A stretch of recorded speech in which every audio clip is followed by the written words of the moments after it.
Back with me is criminal defense attorney, former prosecutor Jeff Gold, psychologist Dr. Jeffrey Gardier, and former NYPD detective Harry Houck.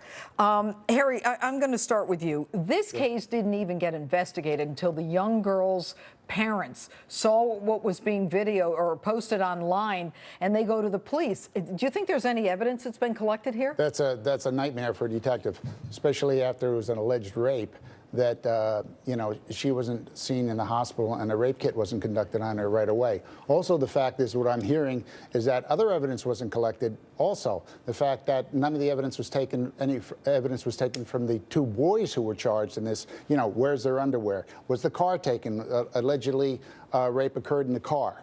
Okay? Was the car impounded? As far as I'm hearing right now, none of that has been done. It sounds like there might have been a little bit of a screw up here. But what about the fact that you've got eyewitnesses here, and there are some of these high schoolers who have been who have indicated that this did happen, that this rape happened, and they have not been given immunity, so they have no interest. Right, that's what I'm hearing. I think that's the three witnesses devastating for the defense. Is devastating for the defense. All right, Jeff, I want to get to, before I get to my the lawyer, Jeff.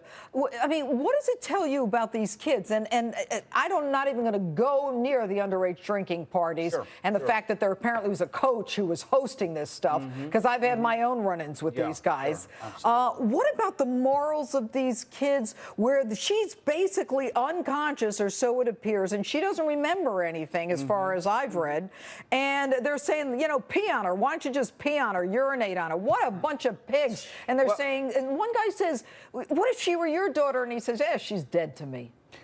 Whatever happened to, here's a young woman who we know, part of our community, she's pissy drunk, let's help her. Let's help her. Let's not take advantage of her, whether it was consensual or rape. These boys are all American football players. What is their moral code? Well, when we look at this kind of a situation, is it that football players, once again, are being coddled? Are they being protected? Is football the game in that town? And therefore, they have a different standard, different morals, and they're not really raised the way that they should. We've seen this happen over and over again. I have as DA. I've seen it a million times. Jeff, is this a kind of case, because it is in family court or juvenile court, where the defense has an upper hand? Look, they do. Once they want a hearing, to not bring it up to adult court, the worst that can happen to these kids is to stay in juvenile till 21. I mean, that's a huge victory no matter whatever else happens in this case, even if convicted. Jury or no jury? In juvenile court, there's no jury. No jury, although apparently it's going to be an open hearing, which is interesting.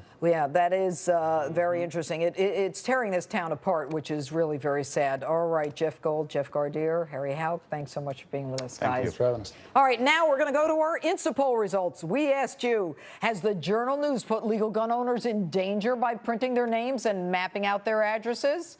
A whopping 82% gave a resounding yes. Now, that's a whopping 82% who said yes. Did they put the gun owners in danger? Not whether they should have printed it, but did they put us in danger? Ronald has posted on our Justice Facebook page, what sanctimonious egomaniacs? Carmine wrote, I'm happy they're feeling the heat by having their own personal information circulated. How does it feel, you Journal News dummies? Oh, you're scared? So hire armed guards. Dummies. And KD tweeted, this could get ugly if they do gun grabs. But not everyone agreed.